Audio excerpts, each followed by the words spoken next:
Hello, this video is called Coward Pastors versus Courage Pastors, the Jefferson Bible Hoax, and how this hoax has been propagated by pastors for almost a century. Ignorance and blind spots of pastors over the last century have prevailed in propagating this lie. You see, there's ignorant blind spots that pastors have.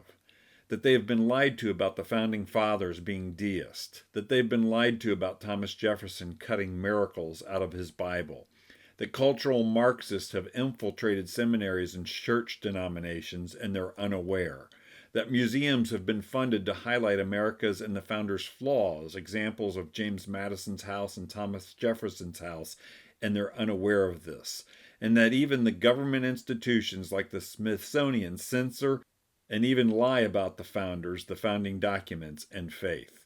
Pastors have blind spots. Well, let's take this falsehood. The falsehood is this: Thomas Jefferson did not believe in miracles, so he went through a Bible and cut out all of the miracles. He meant this to be his version of the Bible, a Jefferson Bible. Well, the truth is, many of the founders were interested in character and ethical training. Thomas Jefferson decided to compile a list of the ethical teachings of Jesus. It was for his own personal study, not to be published. He titled this personal study, The Life and Morals of Jesus of Nazareth. He did this in 1816. So let's continue this story. Almost a century later, in 1904, Congress, in an effort to restrain unethical behavior amongst its members, ordered that Thomas Jefferson's personal study, The Life and Morals of Jesus of Nazareth, be typeset and that 9,000 copies be printed, 3,000 for the Senate, 6,000 for the House. So you've got a government entity printing this work for its own purposes to distribute to its own members. Well, it was not until sometime later that it began to be called the Jefferson Bible. This misleading labeling is still carried on today.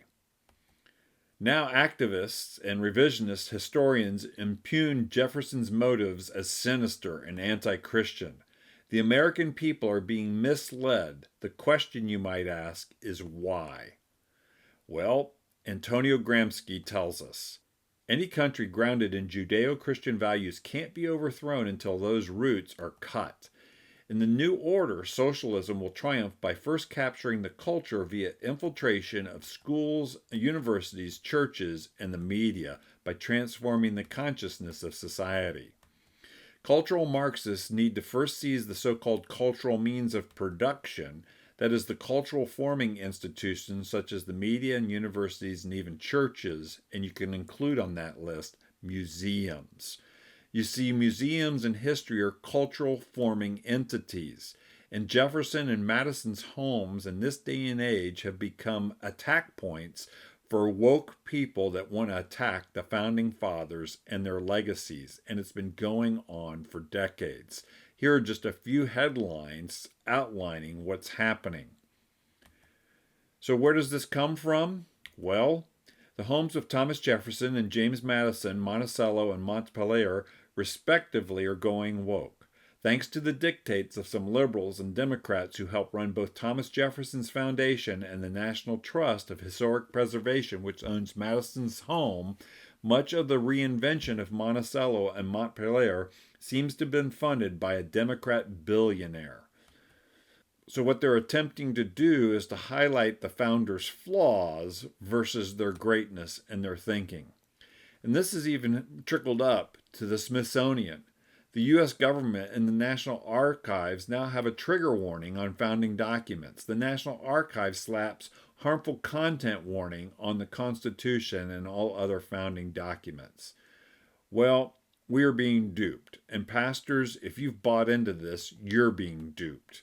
And unfortunately, there's a large number of pastors and Christian leaders that have been lured in as dupes because of their own desire to be liked, viewed as open-minded, indoctrinated into a different gospel that never engages in cultural worldview issues, telling their congregations what their tickling ears want to hear, not understanding the times, and desiring personal peace and affluence.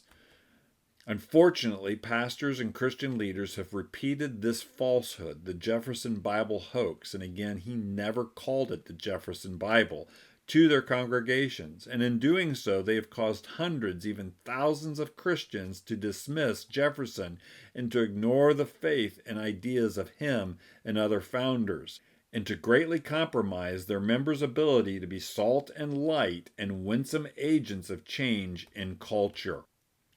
Moreover, Pastor, if you're advancing the Jefferson Bible hoax, you're not lifting up Jefferson and the other things that he said, that the liberties are not secure of a nation when God is rejected. God who gave us life gave us liberty.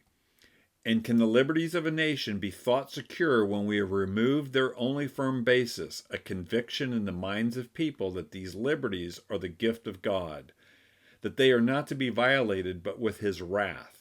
Indeed, I tremble for my country when I reflect that God is just and that his justice cannot sleep forever.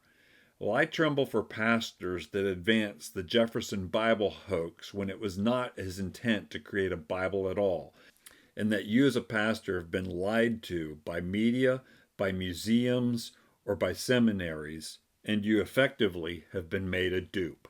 Don't believe the Jefferson Bible hoax. My name's Craig Seibert. Thanks for listening.